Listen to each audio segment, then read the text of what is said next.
So just last week, the number one overall recruit for the senior class of high school in Chet Holmgren announced that he's going to be attending Gonzaga and basically following the footsteps of his former teammate Jalen Suggs for what should be a one and done season in college. And although I didn't see many people talking about this on social media, this is pretty big news. Chet Holmgren is a 7'1" beast and a super versatile player that's received Dirk Nowitzki, Kristaps Porzingis, and Kevin Durant comparisons. So yeah, I thought his D1 basketball decision would bring in more attention than it did. Like, how are you number one and still slept on?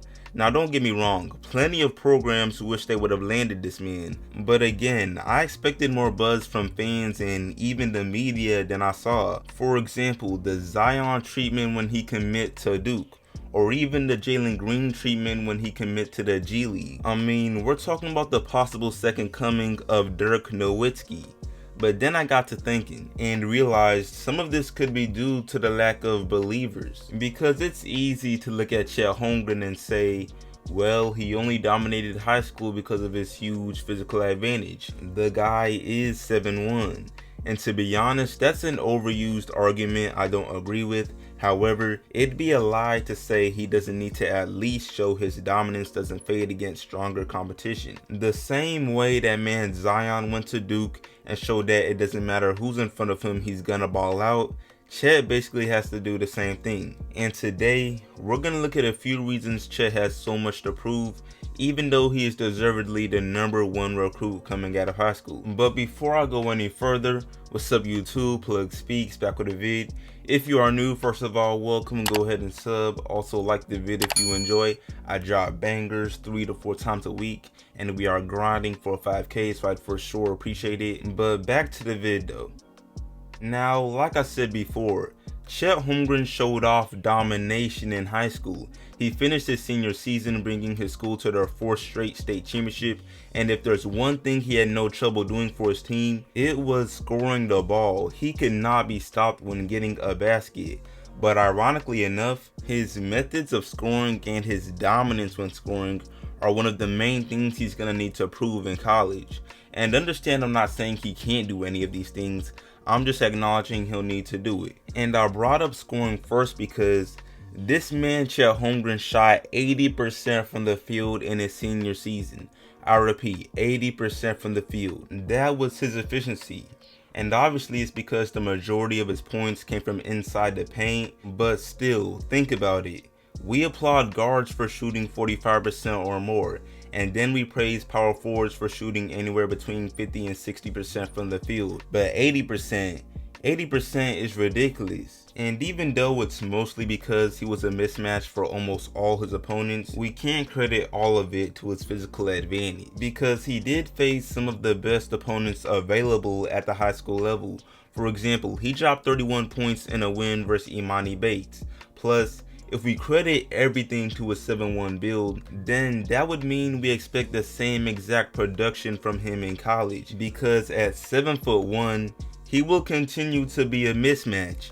But of course, 80% from the field is a crazy standard we shouldn't expect him to repeat. But what we can expect is for him to continue scoring at a great percentage, like around 50%, just scoring with dominance. He will need to prove this at Gonzaga to retain his already high NBA draft stock. But on to something else. A huge part of what makes Chet so special is his ball handling for his size. I mean, whenever someone is around 7 foot and can dribble at a decent level and knows how to pass, people automatically compare them to KD. It's pretty routine, and nothing's really wrong with that. But when it comes to Chet Holmgren, his ball handling skills are on the scouting report. Teams will know he can put the ball on the floor and they're gonna plan for it. So we'll either see his dribbling is the real deal, or that his dribbling is not as advanced as we currently believe.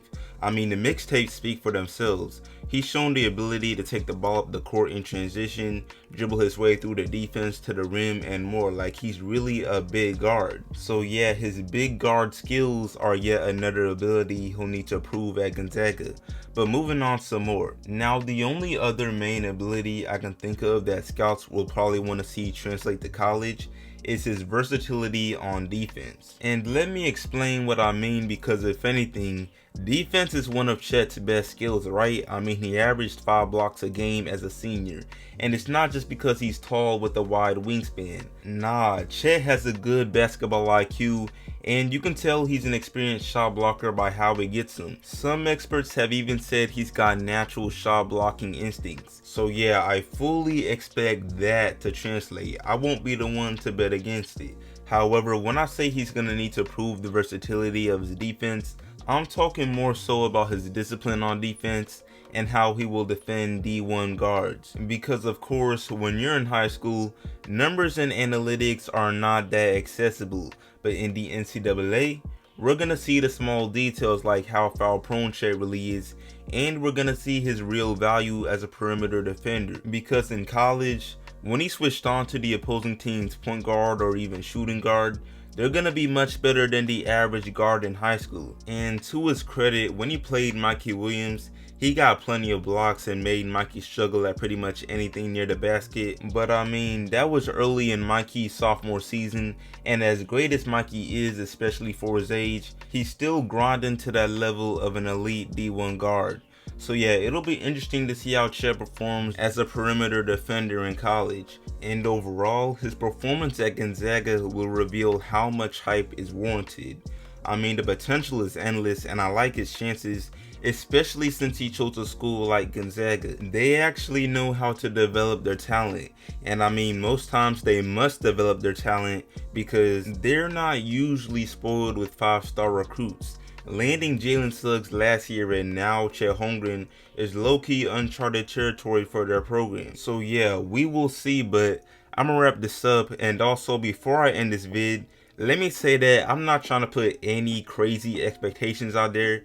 Chet doesn't need to have some crazy dominant season or else he's exposed. I mean, to be honest, he could replicate what Evan Mobley has done this season for USC, and that would be enough. Their play styles are sort of similar, and Evan Mobley is now in position to be a top 3 pick lock in a stacked NBA draft, which is obviously a great spot. But yeah, I'm gonna wrap this video up. Y'all let me know how you feel about Chet Holmgren below, and if you are a believer in his Nowitzki, Durant, and Porzingis potential. But as always, I appreciate y'all watching. Like the sub, share it, sub if new, all of that, and I'm out.